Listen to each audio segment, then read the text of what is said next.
Kan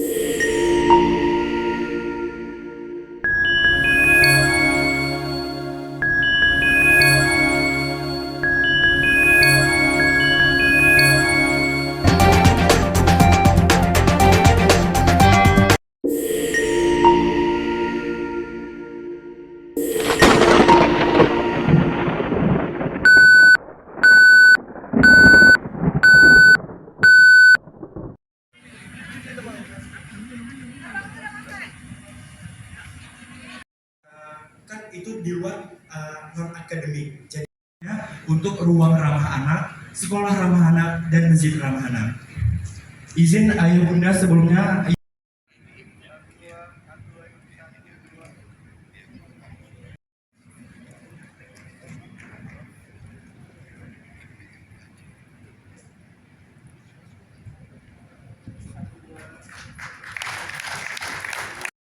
Miskin. Nah, jadi memang saya bilang stunting tadi gitu, karena memang sangat perlu dibantu, sangat perlu perhatian gitu.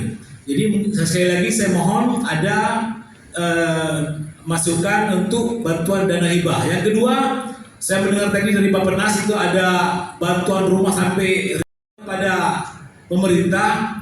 Di setiap kabupaten kota itu adalah 30 rumah aja untuk disabilitas khusus ya, untuk disabilitas ada 23 kabupaten kota, satu kabupaten dapat 30 rumah untuk disabilitas. Sehingga mungkin pelan-pelan disabilitas itu mempunyai hak yang sama. Jadi pemenuhan hak itu bisa terpenuhi.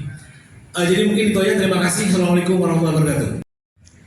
Di mana saya pelajari RPJMAT selama ini itu ada bidang investasi.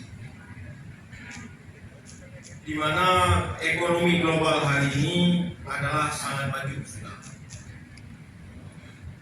Maka saya melihat banyak provinsi di Indonesia belum melakukan terobosan ekonomi masa depan.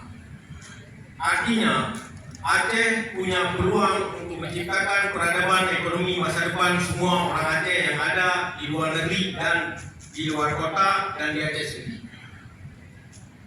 Di mana itu bisa diciptakan oleh PT di bawah pemerintah Aceh atau PEMA atau badan lain. Saya melihat bahwa di ruang investasi itu terjadi daripada angka minimal sampai angka maksimal itu akan tersedia uang di Aceh. Jadi uang orang Aceh selama ini tidak lagi keluar dari Aceh. Kenapa? Karena mereka berinvestasi dengan pemerintah Aceh. Kedua, masyarakat Aceh terkomunikasi hubungan emosional secara tidak langsung karena memiliki pendapatan tiap hari per hari, memiliki pendapatan melalui investasi digital masa depan. Ketiga, dapat menghindari atau meminimalisir masalah kriminalitas dan juga judi online yang merebak di semua desa di seluruh Aceh yang katakan. Berarti minuman daripada atau tidak bisa dibuktikan boleh diminimalisir semua daerah. Artinya uang keluar dari Aceh. Mungkin triliun kita tidak pernah tahu itu keluar uang secara online keluar daripada pemerintah Aceh.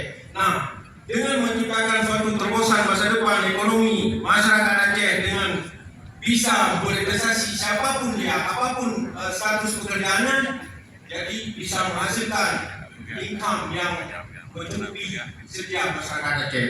Jadi sekian daripada dan mohon tanggapan daripada Pak Prof, daripada pemerintah Aceh, dari saya dan dari kami generasi milenial dan generasi muda mengucapkan terima kasih banyak. Assalamualaikum warahmatullahi wabarakatuh. Nama saya Syafwina Sanusi Wahab. Saya di sini sebagai rakyat dan juga saya dari komunitas Jeddah ASEAN Friendship Society. Kami banyak bergerak di bidang lingkungan dan edukasi ke anak-anak. Tadi salah satu poin adalah pelestarian lingkungan hidup. Yang terjadi di Aceh saat ini khususnya Banda Aceh dan Aceh Besar. Kita sedang mengulangi sejarah. Belanda dulu membuat kawasan pantai itu untuk hutan mangrove, bakau, nipah, dan lain-lain.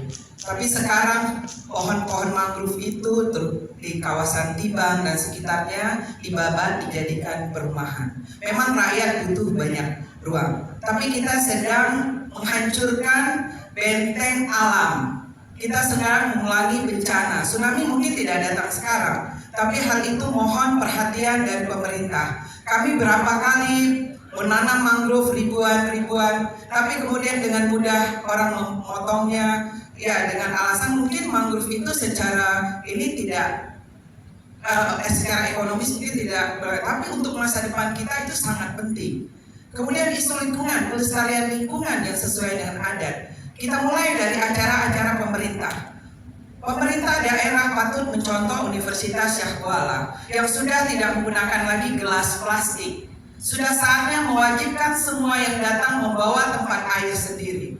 Ini untuk mengurangi sampah plastik yang sekarang sudah mulai berkumpul di pantai-pantai kita yang cantik. Setiap pagi saya mandi di Ulele, sebelumnya begitu banyak pipet-pipet plastik. Dan mungkin perlu dibuat kebijakan agar sampah-sampah plastik seperti pipet, penggunaan dan lain-lain perlu dikontrol untuk di kawasan pantai. Bukan tidak boleh, tapi harus dikelola. Jangan sampai semua menuju ke laut. Itu adalah hal yang mungkin bisa mulai dari kita sendiri. Mungkin saya berharap di acara-acara pemerintah baik di daerah maupun di pusat berikutnya sudah ada galon isi air di sini, tidak lagi botol-botol plastik. Tidak ada salahnya botol plastik dan menyediakan tempat sampah sehingga kolong kursi tidak lagi jadi tempat sampah.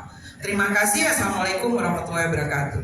Di perwakilan disabilitas, kemudian ada satu dari Pak Yuswadi tadi sebagai bagian daripada tim penyusun RPJM dan dari Ibu Sabrina Sanusi.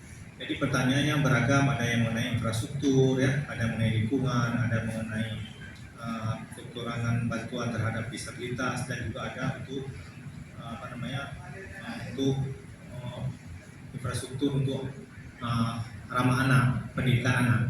Jadi kita menjawab dalam kerangka perencanaan sebenarnya, ya, sebelum kita ini, bahwa ini bukan langsung ke aksi, tapi kita akan memasukkan, kita lihat di mana yang bisa kita sisipkan di perencanaan. Oleh karena itu, dalam hal ini kami menyerahkan dulu yang pertama kepada Prof. Hairul untuk menjawab apakah dari sebagian hal-hal yang ditanyakan ini sudah ada di dalam dokumen. Silakan, Pak. Diterapkan di USK, apresiasi kalau Ibu memperhatikan itu, karena para dosen mungkin barangkali dilarang untuk membawa selisih tertinggi pasang tertinggi dan terendah ditambah 300 meter itu menjadi zona untuk mangrove. Nah, terhadap kualitas udara atau oksigen yang ada di air. Itu yang saya jawab. Kemudian yang naik lagi ke atas, kita setuju. Saya tahu, message-nya saya tangkap ya, bahwa PEMA ada, sudah ada PEMA. Bagaimana PEMA itu supaya bisa berkembang, kemudian bisa menjadi sesuatu yang penting di Aceh, membangkitkan investasi di Aceh. Nah, mungkin ini dari sisi perencanaan itu ada dibunyikan atau tidak dalam RPJM? Ada, Bapak. Dibunyikan yang berisi tentang program, kegiatan, subkegiatan yang itu nanti mungkin barangkali bisa didiskusikan ya dengan SKPA terkait, Itu mungkin untuk yang disampaikan tadi mengenai investasi. Memang jelas menjadi nol. Kemudian dana transfer kita menurun drastis, nah sehingga kita tidak punya lagi kemewahan untuk bisa membangun dari sumber dana yang sekarang. Jadi kita berharap bagaimana supaya proses ini bisa diperpanjang, itu yang pertama. Yang kedua, APBN kita bisa masuk sebanyak mungkin ke Aceh. Nah, termasuk juga sektor swasta, bagaimana supaya berinvestasi di Aceh secara baik, saya pikir. Kemudian mengenai surat untuk gubernur, ini kita akan baca, Bapak dan Ibu yang tadi menyampaikan, atau adik-adik lah saya katakan ya. Nah, kemudian nanti di mana nanti kita bunyikan, mungkin barangkali kita konsultasi nanti dengan Dinas Pemberdayaan Perempuan dan Anak ya, di mana nanti kita akan kita sampaikan. Nah, mengenai masalah fasilitas pendidikan, ada Pak Martunis di sini. Nanti bisa dibantu saya, Pak, bagaimana ini fasilitas pendidikan, katanya masih kurang. Saya pikir sudah cukup mumpuni lah ya. Mungkin barangkali ada mungkin di bagian-bagian tertentu yang masih kurang, kita akui itu. karena disparitas wilayah Aceh ini kan cukup luas ya, jadi sehingga keterjangkauannya mungkin barangkali masih kurang. Tapi nanti ditambahkan Pak Bertumis kalau semuanya masih kurang. Nah, mengenai dengan Pak Tarmizi ada usulan ya, jalan perubahan jalan, status jalan ya, dari jalan kabupaten mungkin saya anggap itu menjadi provinsi, jalan dari provinsi menjadi jalan nasional. Mungkin barangkali silakan saja Pak, nanti diusulkan jalan KPA-nya disetujui atau tidak, nanti mungkin barangkali kita lihat dari Bina Marga ya. Nah, Bina Marga nanti yang bisa mengakomodir itu. Ya, PUPR ya, PUPR. Nah, PUPR. Nah, kemudian yang terakhir dari Bapeda Aceh Timur, begini ya, ada indikator-indikator nasional itu memang ada rentang yang dikasih, ada rentang untuk kemiskinan. Coba lihat ya, slide-nya yang untuk nomor berapa itu ya?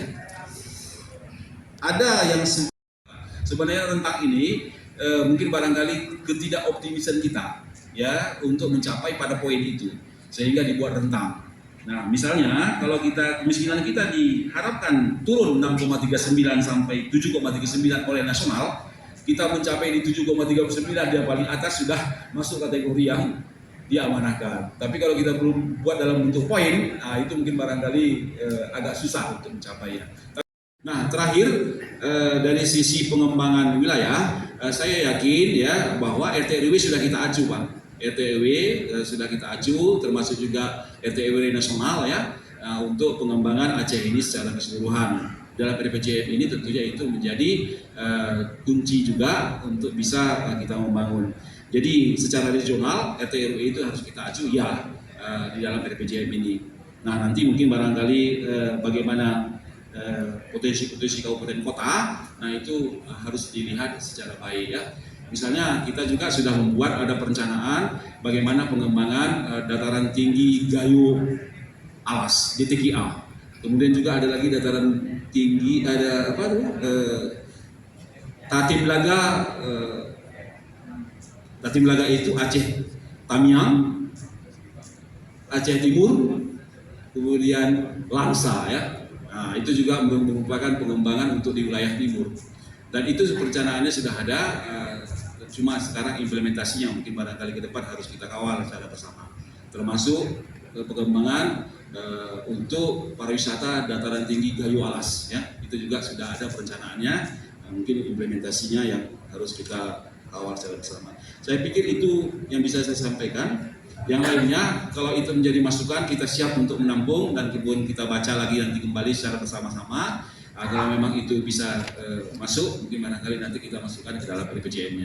Terima kasih Pak Taufik. Jangan sampai kebijakan-kebijakan yang ada di RPJMA terkait pengembangan wilayah ini tidak tercantum di dalam RPJMA kita, sehingga antara RPJPA dengan RPJMA ini inline ya. Jadi kalau kita lihat di RPJM konsepnya ada ini Pak. Jadi setiap provinsi itu mereka punya kebijakan tersendiri gitu. Untuk Sumatera temanya ini, intervensinya ini, kebijakan ini, target ini. Jadi kalau bisa harapan kita di dalam RPJMA kita bisa seperti itu gitu. Jadi di setiap kabupaten kota itu kita punya kebijakan tersendiri, kita punya intervensi tersendiri gitu.